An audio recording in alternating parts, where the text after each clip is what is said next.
যুক্তরাজ্যের আসন্ন সাধারণ নির্বাচনে এমপি পদে দাঁড়িয়েছে এক আর্টিফিশিয়াল ইন্টেলিজেন্স প্রার্থী। নির্বাচনে জিতলে তিনিই বিশ্বের প্রথম এআই আইন প্রণেতা হবেন বলে দাবি করা হচ্ছে।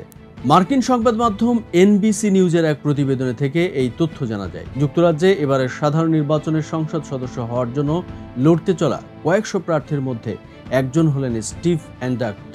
তার প্রচারণার ধরন অন্যদের থেকে একেবারেই আলাদা। তিনি নির্বাচনী প্রচারাভিযানের লিফলেটে নিজের মুখচ্ছবির পরিবর্তে ব্যবহার করেছেন এআই তৈরি করা একটি অবতার। 59 বছর বয়সী এই ব্যবসায়ী বলেছেন, আমরা একটি দল গঠন করেছি। এই নির্বাচনের পরে আমরা সারা দেশে আরও এআই প্রার্থী নিয়োগ করব। আমরা বড় এবং গণতান্ত্রিক কিছু ব্লক তৈরিতে এটিকে উদ্বোধন হিসেবে দেখছি।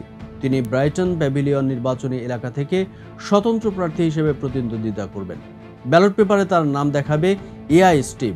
তার দাবি, এআই এমপি তার আসনের সমস্যা নিয়ে বিভিন্ন প্রশ্নের উত্তর দেবে। অ্যান্ডাক্টের কণ্ঠ ও অ্যাভাটারের প্রতিরূপ ব্যবহার করবে এআই স্টিভ।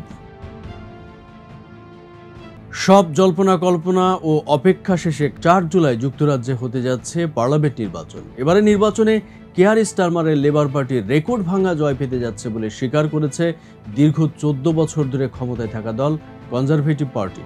বার্তা সংস্থা রয়টার্স জানিয়েছে, এর মাধ্যমে ভোট কেন্দ্রগুলো ভোটারদের জন্য খুলে দেওয়ার আগেই পরাজয় স্বীকার করে নিয়েছে কনজারভেটিভ পার্টি। নির্বাচন বিষয়ক যেসব জরিপ চালানো হয়েছে এতে দেখা গেছে মধ্য ডানপন্থী লেবার পার্টি নিরঙ্কুশ সংখ্যাগরিষ্ঠতা অর্জন করতে যাচ্ছে, যার মাধ্যমে প্রধানমন্ত্রীর চাবি যেতে পারে কিয়ার স্টারমারের হাতে।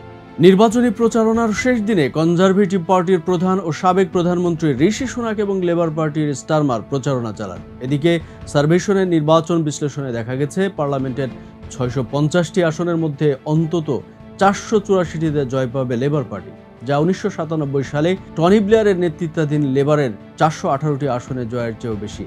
সেবার ব্রিটেনের ইতিহাসে সর্বোচ্চ আসনে জয়ের অনন্য কীর্তি গড়েছিল লেবার পার্টি। অপরদিকে কনজারভেটিভ পার্টি মাত্র 64টি আসনে জয় পাবে বলে জানিয়েছে সংস্থাটি। যদি এই ধারণা সঠিক হয়, তাহলে 1834 সালে প্রতিষ্ঠিত হওয়া কনজারভেটিভ পার্টি তাদের ইতিহাসে সবচেয়ে কম আসনে জয় পাওয়ার লজ্জায় পড়বে।